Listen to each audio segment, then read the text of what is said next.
पूर्वी उत्तर प्रदेश में मुख्तार अंसारी का आतंक ये था कि किसी का मकान, किसी की ज़मीन पर कब्जा, किसी की दुकान पर कब्जा हो सकता है, वो बोल नहीं सकता है। मुख्तार अंसारी खुली जीप में लाउड स्पीकर लगाकर दंगा कराते थे, कोई बोलने वाला नहीं। बोलने वाला तो छोड़ दीजिए, जो पुलिस वाला अगर रेजिस्ट करने की कोशिश करे, बोलने की कोशिश करे, तो उसके खिलाफ कार्रवाई होती थी। मुलायम सिंह के जमाने में मुख्यमंत्री से सीधे हॉटलाइन थी मुख्तार अंसारी की। जितने इस तरह के माफिया के लोग थे उनको पूरा संरक्षण सरकार का प्राप्त था। पुलिस सलाम बजाती थी।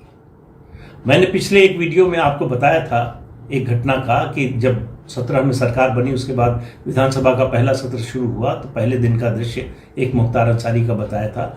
उसमें मुख्तार अंसारी और मुख्यमंत्री योगी आदित्यनाथ के बीच में जो बातचीत हुई थी उसका एक हिस्सा बताया था। दूसरा हिस्सा भी आज बता रहा हूं कि मुख्तार अंसारी के साथ 15-20 लोग, हथियारबंद लोग विधानसभा में आते थे। किसी की तलाशी नहीं होती थी। जो सुरक्षा कर्मी वहां मौजूद होते थे, पुलिस वाले, वो सलाम बजाते थे और उनके लोगों को के लिए कोई रोक टोक नहीं थी।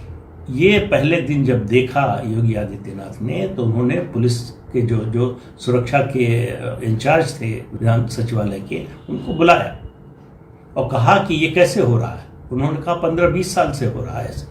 उनका तुम्हें तनख्वाह सरकार से मिलती है या मुख्तार से मिलती है? कल से नहीं होना चाहिए, कोई अंदर नहीं आएगा बिना पास के। और मुख्तार अंसारी की भी उसी तरह से तलाशी होगी जैसे दूसरे विधायकों की होती है। सदन का समय खत्म हुआ, मुख्तार अंसारी मुख्यमंत्री के कमरे में गए, मुंह लटकाए हुए पहुंचे और कहा कि योगी जी आज हमारी बड़ी बेइज्जती हुई। योगी जी ने पूछा क्या हो गया?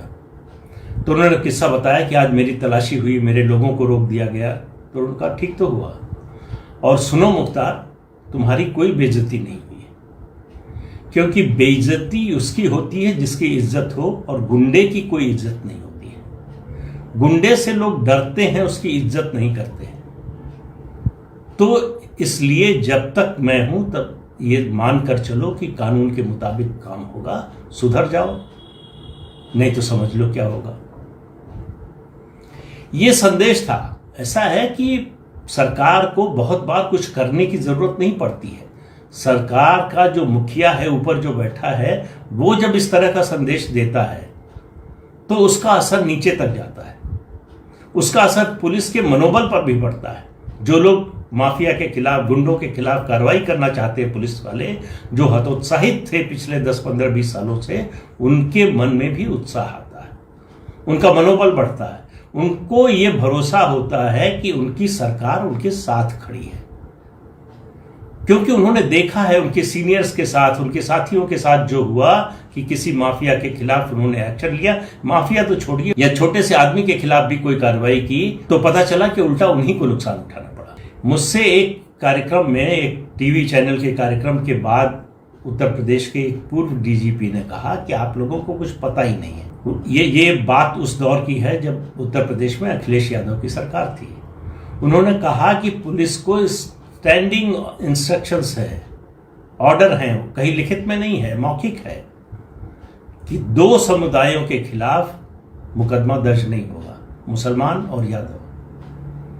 और अगर ये स्थिति आ जाती है, अपराध ऐसा है, परिस्थिति ऐसी है कि मुकदमा दर्ज करना पड़े, तो गिरफ्तारी नहीं होगी।